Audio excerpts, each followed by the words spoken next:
Good morning everyone, नमस्ते। कैसे हैं आप सब लोग।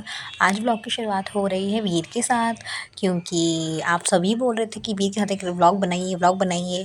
कल के व्लॉग के मुझे काफ़ी कमेंट्स आए हैं और मुझे ये बोला गया है कि वो काफ़ी कम व्लॉग था, बोरिंग भी था और वो बार बार डालने पे भी नहीं डल रहा था। बिकॉज मैंने कल वीर की मालिश वाला रिकॉर्ड किया था क्लिप, तो वो नहीं आया, क्योंकि हो सकता है कि वो यूट्यूब की कम्युनिटी गाइडलाइंस जो होती है उसको वॉयलेट कर रहा हो। तो इस वजह से मैंने वो क्लिप हटा दी। मैंने अपील डाली है, अगर वो वापस से बैकअप हो जाएगा तो बहुत अच्छी बात है, नहीं तो मैं एक अलग से उसका वीडियो बना के जिसमें मैंने उस थोड़ा कवर किया हो वो बना दूँगी। हालाँकि he is a baby, but कुछ गाइडलाइंस है जो फॉलो करनी होती है। Having a baby is very difficult in life, also joyful भी होता है लेकिन डिफ़िकल्ट भी होता है। अगर 90% ऑफ द मोमेंट्स जॉयफुल हैं तो 10% आपकी इरिटेशन भी होगी। 100% किसी से हमेशा प्यार नहीं रह सकता आपको। It's love and hate relationship, husband wife हो, चाहे भाई बहन हो, चाहे पेरेंट्स हो, होता ही होता है, इट्स अ फैक्ट। ये 6 मंथ के हो गए हैं, रोज़ अपनी हैबिट चेंज करते हैं। कभी वो नहीं सोता है, कभी वो सो जाता है, कभी वो काफ़ी परेशान होता है, कभी वो खुद भी होता है, हमें भी करता है। वीर को दे दिया उनकी बुआ के पास, अब हम कर रहे हैं रूम की क्लीनिंग, जैसे हम करते हैं हर हर दिन। Being a housewife seems fun, सबको लगता है my god but a fun life this and that, but ऐसा नहीं होता है। इट्स 100% रिस्पॉन्सिबिलिटी, लाइक 24/7 की आपकी रिस्पॉन्सिबिलिटी होती है। और काफ़ी चीज़ें हैं जो नई मैरिज में आपको समझ नहीं आती हैं। 1 ईयर तक तो आप अंडरस्टैंडिंग होती है, न्यूनेस होती है हस्बैंड वाइफ के बीच, फैमिली के बीच। और मेरे साथ तो मेरा कल्चर डिफरेंस हुआ था, because I am plain, proper plain सी लड़की हूँ मैं, और गई मैं पहाड़ में, तो वो मेरे लिए बड़ा कल्चरल डिफरेंस हो गया। और मैंने कहा यार यहाँ तो सब गढ़वाली बोल रहे हैं, इवन गोलगप्पे वाले भैया इज ऑल्सो टॉकिंग गढ़वाली। मैंने कहा यार ये बंदा भी गढ़वाली बोल रहा है, शॉपकीपर से लेके हर कोई गढ़वाली बोल रहा है। मुझे आती तो है समझ, लेकिन मैं बोलती नहीं हूँ। मैं ये नहीं कह रही हूँ मैं गढ़वाली नहीं, of course I am a proud Garhwali, but गाने वाने सुनना ये सब तो मैं नहीं करती हूँ। हाँ, ये तो माननी पड़ेगी बात कि गढ़वाली लोग होते बड़े हम्बल हैं। मतलब मैं पहाड़ में आई तो बड़े सब आप कैसे हो, ये वो सब प्यार से बात करते हैं। मैं ये नहीं कह रही हूँ, it's a very good thing. मुझे ये चीज़ बहुत अच्छी लगती है पहाड़ के लोगों की, कि वो बहुत ही हम्बल होते हैं और बहुत स्वीट होते हैं। Even though my husband is very sweet. जब मैंने फर्स्ट टाइम उनसे मिला, मैं पहले ही पहाड़ के लड़के जिनसे मैं मिली हूँ, और मुझे वो फर्स्ट उसमें ही मुझे बहुत अच्छे लगे, स्वीट लगे, कि काइंड टाइप के वो हैं। मैं ही थोड़ी सी गुस्से वाली हूँ, मैं ही थोड़ी सी चिड़चिड़ी हूँ, उन पे गुस्सा मैं ही करती हूँ, वो बहुत ही कम करते हैं। और वैसे भी गुस्से कर भी दिया वाइफ में तो क्या हो गया, वो तो हमेशा ही सही होती है। वाइफ्स आर ऑलवेज राइट, है ना। अब मुझे पता है सारी वाइफ्स अग्री करेंगी इस बात पे कि भाई वाइफ्स हमेशा ही सही होती हैं। कोई अगर वाइफ देख रही हो ये, तो ज़रूर कमेंट करके बताएं कि आपके हस्बैंड सही होते हैं या आप सही होते हो। हाँ, तो मैंने ये भी सुना है कि अगर आपकी शादी के 5 ईयर्स अच्छे हैं तो 50 ईयर्स भी बहुत अच्छे जाएँगे।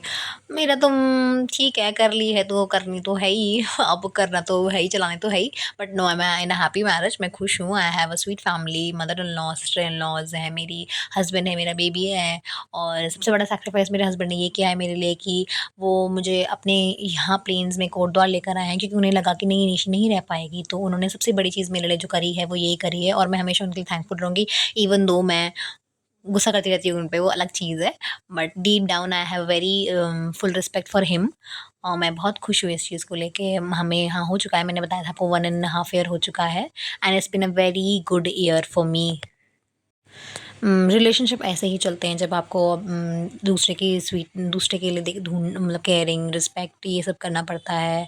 और या आपको गलती भी माननी पड़ती है, कहीं ना कहीं तो आप भी गलत होंगे। मैं ये नहीं कहती मैं हमेशा सही हूँ या मेरी ही बात मानी जाए, या फिर हस्बैंड की ही बात ना मानी जाए पूरी और वाइफ की ही बात ना मानी जाए पूरी। 50-50 करना पड़ता है, कभी 70-30, कभी 80-20। This is how relationship goes. हाँ, तो आज मैंने क्लीनिंग करी थी और मेरी सिस्टर इन लॉ बना रही थी इडली। तो आज हम देखते हैं इडली में हम क्या-क्या बनाएँगे। ये चटनी की तैयारी हो रही है। उन्होंने ऑयल गरम करके उसमें टमाटर डाले हैं, प्याज़ डाले हैं, सूखी हरी मिर्च डाली है और वैसी ग्रीन चिलीज़ भी डाली हैं। इसको हल्का शैलो फ्राई करने के बाद हम उसे ग्रेट कर देंगे। आज मैंने कहा चलो, हमारी एक नाइट पहले बात हो गई थी कि चलो इडली बनाएँगे हम। सांभर हम दोनों में से किसी को नहीं आता है, जैसे मेरी मदर इन लॉ बनाएँगी। मैं आपको ज़रूर दिखाऊँगी सांभर कैसे बनाते हैं। वो बहुत टेस्टी साउथ इंडियन फूड बनाती हैं।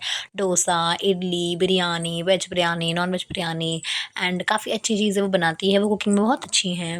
मुझे कुछ नहीं आता है। I am a basic cook. मैं बहुत सिंपल खाना बनाती हूँ, दाल, चावल, रोटी, सब्ज़ी, दिस इज़ इट। और फिर हमने ये सूजी ली, हमने सूजी से बनाई है। मेरी मदर इन लॉ दाल वगैरह भिगा के बनाती हैं, तो हम ऐसे ही बना रहे हैं, बिकॉज़ चलो हमने सोचा चलो देखते हैं, गो विद द फ्लो। दही डाली है, थोड़ी-सी 1 कप दही, थोड़ा-सा सूजी, नमक और लास्ट में इनो डालना होता है। आप पहले इनो नहीं डालिए। जब जब आप इडली स्टीम कर रहे हैं तो उसी टाइम डालिए, तो उसमें जो स्पंजनेस होती है वो तभी आएगी आपकी, अदरवाइज़ नहीं आएगी। उसको स्टीम करना नहीं आता, तो मैंने कहा चलो लाओ मैं स्टीम करती हूँ। मेरे को स्टीमिंग पता है क्योंकि मैं ढोकला वगैरह बना देती हूँ। अगर आपको ढोकला देखना है कैसे बनता है तो आप श्योरली मुझे ज़रूर बताइए। मेरी चाची बड़ा अच्छा बनाती है ढोकला। जब मैं अपनी मॉम के घर जाऊँगी तो मैं उनको भी दिखाऊँगी आपको कि वो भी बड़ा अच्छा ढोकला बनाती हैं। शी इज़ फ्रॉम अहमदाबाद, वो अहमदाबाद से हैं और वो भी काफ़ी अच्छी कुक हैं। हमारे फैमिली में मुझे सबसे अच्छी कुक मेरी चाची लगती है। सॉरी बाकियों को, मेरी ताई जी, छोटी ताई जी, बड़ी ताई जी, मॉम आपको भी, बट या चाची सबसे अच्छा खाना बनाती है। यहाँ स्टीमिंग की तैयारी हो रही है, हमने पानी पहले ही गर्म में रख देता। 5 मिनट्स के लिए आप पानी गर्म करके रख देते हैं, हाई फ्लेम में, लो फ्लेम में, वो आपकी इच्छा है। ज़्यादा भी गर्म नहीं होना चाहिए ताकि आप हाथ डालें तो आपके स्टीम से हाथ बर्न ना हो। या हमने स्टीमिंग के लिए इडली ढक दी है, बंद कर दी है और 15 टू 20 मिनट्स में आप अपनी इडली को देखें, चेक करिए। अगर उसमें गीलापन नहीं है तो आप उसे निकाल के खा सकते हैं। और अगर आप ऑयलिंग अच्छे से करेंगे तो आपकी इडली चिपकेगी नहीं। तो ऑयल अच्छे से करें, सबसे बड़ा फैक्ट है ये। आप बटर यूज़ करना चाहे बटर, घी, ऑयल जो भी यूज़ करना चाहे, हमने प्लेन रिफाइंड ऑयल यूज़ किया है। ओके, स्टीमिंग के बाद हमने निकालने की तैयारी करी और बहुत ही टेस्टी बनी थी। और चटनी तो बाप रे बाप! अगर आप रेसिपी ट्राई करना चाहें तो ज़रूर करें। इडली तो बहुत ही सिंपल है, आपको कुछ नहीं करना है। हमने इनके इंग्रीडिएंट्स बता दिए हैं क्या-क्या करना है और आप बनाइए। आपके पास स्टीमर है, इसी स्टीमर में कई बारी हमने मोमोज़ भी बनाए हैं, इसी में लगा-लगा के, क्योंकि हमारे पास स्टीमर नहीं है, मोमोज़ स्टीमर नहीं है। One day we will definitely bye. तो ये हमारी इडलीज़ तैयार हो गई। वीर को तब तक हमने सुला दिया था।